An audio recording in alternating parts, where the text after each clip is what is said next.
somebody that was like, you know what I'm saying, that made a very huge impact on not just the United States, not, you know what I'm saying, just China, anywhere, you know, Russia, anywhere in the world. He made an impact everywhere. You can't miss him. You know what I'm saying? With when it came to talking about comic books and why we came here today, why all of us together, why people get together, you make these billion-dollar franchises. You know what I'm saying? People become characters that's relatable to the life situations.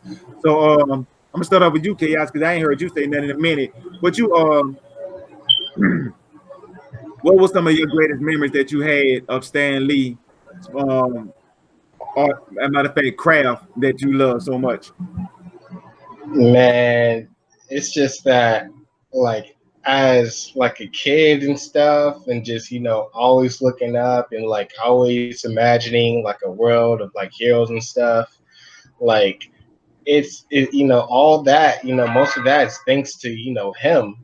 And like back as a kid, I used to write like little like mini comics of like heroes and stuff. And as a kid, I'm a copy a lot of things, and most of those people were basically like copies of like the superheroes I really loved and grew up with. And it's just really sad to see him go. And just even like when he just makes a presence, his presence in a movie, like no matter how short it is, you always get a laugh or a chuckle on it, on your face, no matter what he does. And what it is. He just brought that type of atmosphere like around him, whether you were close to him, which I never have been, or you were just watching him on the screen. It's just something that not a lot of people that you don't see a lot in this world. And it's sad to see someone like that go away. Right, right.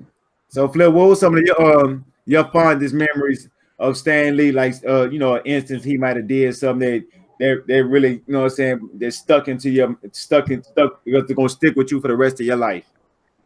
Oh man, there's a lot of things. I'm gonna tell you this. Even though that, you know, growing up, reading, starting off reading with DC comic book, drawing and stuff, loving it, watching the show. So I say, when it comes down to Marvel and Stan Lee, I think, well, not think Stan Lee to me brought out more some my creative drawing. Like for those out there, even for y'all, like a lot of people, that they don't know that I can draw my ass off. I don't mean just draw a cartoon. I mean paint also and scroll. And some of that I have to give thanks to by looking at some of the creative ideas that they brought brought to the table to us or whatever. How to express your way and your artistic style of drawing by copying, copying off of what I see when I see one of my favorite group in Marvel universe of all time that Stan Lee put together will be the X Men. Like that right there, looking at how he had different artists making these stories and making these making these stories and drawing them characters like that, and also Spider Man. So that always brought out like a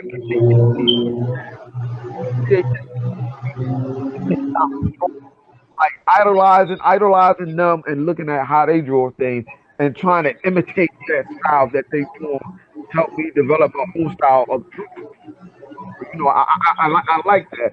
I like that he came up with that or whatever. And he came up with the concept of looking at. That's why I'm so crucial and hard when it comes down to X Men movies. You know what I'm saying? That's why I don't like none of the X Men movies because that's something growing up reading and you seeing it transition from the comic book pages to big screen, and I'm real hard to choose that. Even down to like the Wolverine stuff. That's why I don't like none of them because I'm real hard and crucial on it because I grew up drawing them characters, loving them characters and stuff as if it was my own. but yet you know they teach me how to draw and stuff like that. Because I'm gonna tell you, when I was young, my Dukes ain't play that shit. Now I'm saying go outside. No, Mon Duke from the South, but Mon Duke wasn't playing that. You know, not running outside and all that other stuff, getting into trouble and stuff like that. So sitting there and be able to sit there and perfect my drawing technique, you know, when I was younger, whatever, like it was a couple people in my family that knew how to draw, but I surpassed them. So I remember this time when I was young, my uncle he had this table for these people that he bought, this artist table, and and they gave it to him, so he gave it to me. I sat up there and I drew it was New Age X-Men. Wolverine got his hand cut off. Magneto was the leader.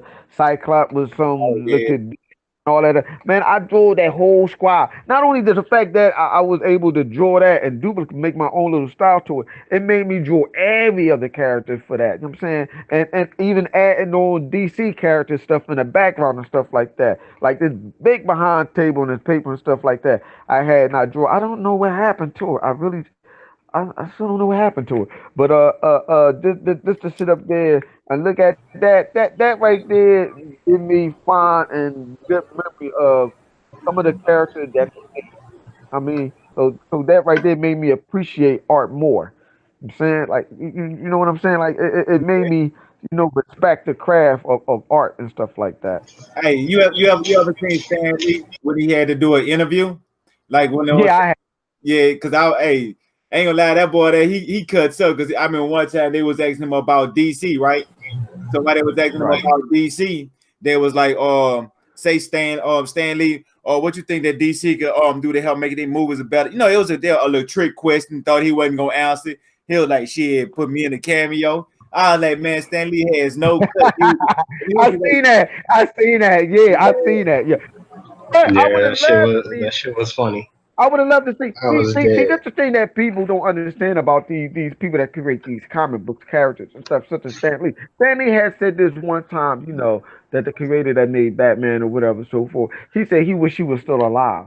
And he said, why you, they was like, why you was saying that? Because he said, I wish he was still alive so I can say, look, I got a Spider-Man blockbuster movie that did real good. And I was laughing at that. I said, you know what, man? That yeah. just let me know that even though they have two different comic books, you have all these different comic books or whatever. Marvel and DC, the two big, the two big granddaddies and all that other stuff. They Right. were still fun. You had people going back and forth to Marvel to DC, Marvel to DC, Marvel to DC, making up these characters, whether if they was copying from DC to Marvel, DC to Marvel. So so when I see that or whatever, it's fun, but it's fun to see him have fun with it. Even when he threw a couple shot at DC and stuff like that. He's because when DC was Action Comic Book, they changed their name from Action Comic Book. So he was making a joke of. He said to Detective Comic Book. He said, now when we change our name, and you hear the name, and you can't do nothing but to like that name. Like you got Action to Detective Comic Book, but when you hear our name, we change our name to Marvel. Everybody in the crowd was laughing and stacked up their hands. He's like, see what I'm saying? Like Marvel. You hear the name Marvel. Like so, when you think of this, you think like, man, this thing is marvelous. He's like, yeah, that's how I wanted the name is. So he was taking these little jokes and stuff and shot at him, but I mean, it was no ill will toward DC and stuff like that. But Right. it's the fact of seeing him having fun like that. There's nothing wrong with that. Exactly. Hey man, he used to be doing some stuff. He used to be cutting up. Man, I'd have seen him like they would asking him like about like what I'm saying when his wife was alive, what he would like to do. He used to be grabbing his wife. And I was like, man, check him out. He was still dancing and everything, getting around, moving around. He used to be seeing people greeting people. He always had a smile on his face. Man, Stan Lee was everybody like Stan Lee was just he was just a man. And then one thing people don't realize that you got to realize. Stan Lee wasn't just the face of Marvel. Stan Lee was the face of comics. Think about it. Who by anybody name somebody else's face more known for comics than Stan Lee? So what I'm saying, his face was gonna be forever missed and forever known for Hmm. everybody because he was the face of all comics. I mean, because Yup. DC didn't have nobody that was the face of DC like how Stan Lee is for Marvel. I mean, and it wasn't just for the They whole all thing for Marvel. He was just for they comics. all Well, that's because they all dead.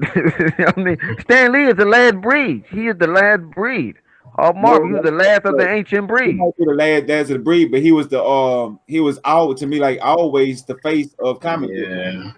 I mean, even if you go back like in back in the days, they have other people that's they mention in names and stuff to say, but anytime they say Stan Lee, Everybody know who he is. right, over everything. He's more well known.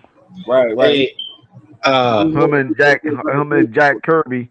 Well, yeah, he's more well known than Jack Kirby. Yeah, hey,